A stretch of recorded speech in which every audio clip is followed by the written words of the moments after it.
ത്തിന്റെ അതിക്രമം കൃഷ്ണകൃപയിൽ ബിജുവിന്റെ വീട് അടിച്ചു തകർത്തു. സ്ത്രീകളടക്കമുള്ളവരെ ലഹരി സംഘം ഉപദ്രവിച്ചുവെന്നും പരാതിയുണ്ട്. പത്തനംതിട്ടയിൽ നിന്ന് ശ്രീജിത്ത് ശ്രീകുമാരൻ തയ്യാറാക്കിയ റിപ്പോർട്ടിലേക്കാണ് ഇനി. പത്തനംതിട്ട വള്ളിക്കോടാണുള്ളത്. ഇന്നലെ രാത്രിയോടുകൂടി ഒരു ആക്രമണം ഈ വീട്ടിൽ നടന്നിരിക്കുന്നു. ലഹരി സംഘത്തിൻ്റെ ആക്രമണമാണ്. ബിജു എന്നാണ് ഈ വീട്ടുടമസ്ഥൻ്റെ പേര്. വള്ളിക്കോട് ഒരു ക്ഷേത്രത്തിന് സമീപമുള്ള ഒരു വീടാണ്.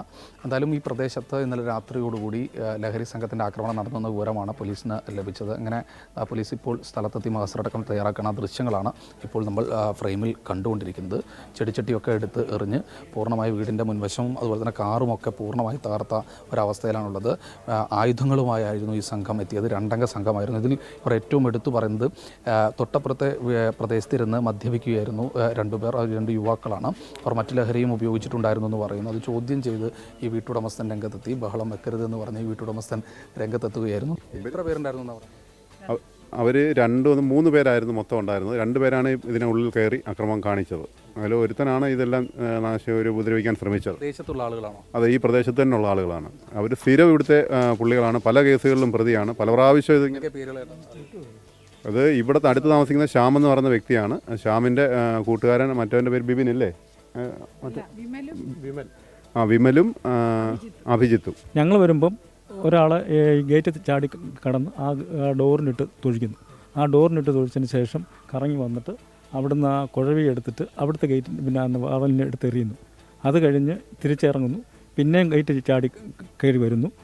ചെടിച്ചട്ടി എന്നാൽ ഇതേ ഉള്ളൂ ഇനി പൊട്ടിക്കാൻ വെച്ച് ചെടിച്ചട്ടി എടുത്ത് കാറിൻ്റെ ചില്ലടിച്ച് പൊട്ടിക്കുന്നു. താഴെ കറങ്ങിപ്പോയി ആ ഗേറ്റ് തുറക്കുന്നു.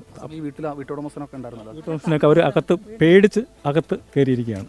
CPMൻ്റെ ലോക്കൽ കമ്മിറ്റി സെക്രട്ടറി കൂടി നമ്മോടൊപ്പം ചേരുന്നുണ്ട്. ഒരു സ്ഥിരം പ്രശ്നക്കാരായിട്ടുള്ള ആളുകൾ തന്നെയാണ്. അങ്ങനെയാണ്. നിലവിൽ ഇവിടെ ഈ ലഹരിയുമായി വലിയൊരു ഉപയോഗമുള്ള ആളുകളുടെ ഒരു കേന്ദ്രമായിട്ട് ഇത് മാറുകയാണ്. ഒരു വീട്ടിൽ താമസിച്ചുകൊണ്ടിരുന്ന ആളുകളെയാണ് പ്രകോപനം യാതൊന്നും ഇല്ലാതെ കയറി ആക്രമിക്കുന്നൊരു സ്ഥിതി ഉണ്ടായിട്ടുള്ളത്. ഇതിൽ അടിയന്തരമായി ഇപ്പോൾ പോലീസ് വേണ്ട നിലയിലൊരു ഇടപെടൽ നടത്തുന്നുണ്ട്. എന്തായാലും ഇതിൽ എക്സൈസും പോലീസും എല്ലാം കൂടെ ചേർന്ന് സംയുക്തമായ ഒരു പ്രവർത്തനം അതിനതിൽ എല്ലാവിധമായിട്ടുള്ള രാഷ്ട്രീയ പാർട്ടികളും എല്ലാം പങ്കാളിയായി നടത്തണം എന്നൊരു തീരുമാനമാണ് ഇപ്പോൾ പൊതുവിൽ എടുത്തിട്ടുള്ളത്. ഇന്നലെ പ്രതികളെ പിടിക്കാൻ കഴിയുന്നുണ്ട്. എത്രയും പെട്ടെന്ന് പ്രതികളെ പിടിക്കണ്ടേ? അത് മാത്രമല്ല അവരെ തിരിച്ചറിഞ്ഞിട്ടുണ്ടല്ലോ അല്ലേ? പ്രതികളെ തിരിച്ചറിഞ്ഞിട്ടുണ്ട്. ഈ പ്രദേശത്ത് തന്നെയുള്ള ആളുകളാണ് പ്രതികൾ. അപ്പോൾ അതിനനുസരിച്ചുള്ള ഒരു ഇടപെടൽ പോലീസിൻ്റെ ഭാഗത്ത് ഇന്നലെ രാത്രി തന്നെ ഉണ്ടായിരുന്നു. ഇത് അനുവദനീയമല്ല. ഒരു വീട്ടിൽ ഇത്തരത്തിൽ വീട് കയറി ആക്രമണം ഒരു കാരണവശാലും അനുവദിക്കാൻ കഴിയില്ല. സാമൂഹ്യ വിരുദ്ധ പ്രവർത്തനമാണ്. ജീവിക്കണം ഈ പ്രദേശത്ത് നിന്നാണ് നാട്ടുകാർ ആവശ്യപ്പെടുന്നത്. എന്തായാലും വലിയ ആക്രമണമാണ് നടന്നത്. ശക്തമായ നടപടി പോലീസിൻ്റെ ഭാഗത്തു നിന്ന് ഉണ്ടാകണമെന്ന ആവശ്യമാണ് നാട്ടുകാർ വരുന്നത്. പോലീസ് അതുണ്ടാകുമെന്ന് പത്തനംതിട്ട പോലീസ് സ്റ്റേഷനിലെ പോലീസുകാർ എത്തിയിട്ടുണ്ട്. അതുണ്ടാകുമെന്ന് തന്നെയാണ് പ്രതീക്ഷിക്കുന്നത്. സഞ്ജയ് ഇക്ബാലിനൊപ്പം ശ്രീകുമാരൻ, 24 പത്തനംതിട്ട.